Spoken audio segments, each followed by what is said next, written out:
মুসাফিরকে ভাত দিলে কটা নেকি পাওয়া যায় জানেন? 3টা। একজন মুসাফিরকে এক থালি ভাত দিলে কত নেকি পাওয়া যায় জানেন? রেগুলারিটি যদি তাহাজ্জুদ নামাজ পড়ে তাহলে যত নেকি পাওয়া যায়, একজন মুসাফিরকে ভাত দিলে তত নেকি পাওয়া যায়। একজন মুসাফিরকে ভাত দিলে যত নেকি পাওয়া যায়, রেগুলারিটি আপনার নফল সিয়াম যতটা পালন করে নেকি পাওয়া যায় ততটা পাওয়া যায়।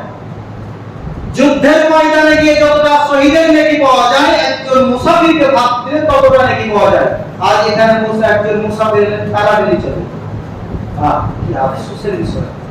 একজন মুসাফির এলে খেলা বেরিয়ে চলে, কোটি কয়েক লোক যারা খবর নেয়, বাদ বাকি সালাম ফিরলে না। মুসাফির যদি থাকে খুব বেলায় তো কুলিয়াতে হেলিকপ্টার পাঠাবো, হেলিকপ্টারে তো দ্রুতগামী যা করা নাম জানা নাই, এভাবে চুপ করে বেরিয়ে 3 দিনে কি একসাথে।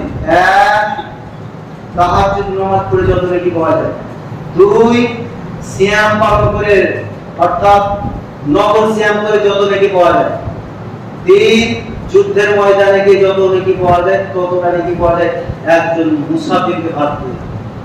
আমরা আজ থেকে মুসাফিরকে ভাত দেওয়ার চেষ্টা করব, গরিব মানুষ অসহায় মানুষকে দেখার চেষ্টা করব, এবং কোরআন এবং হাদিস মোতাবেক চলার তৌফিক আল্লাহ যেন আমাদেরকে দান করেন। সকল আল্লাহুম্মা আমিন।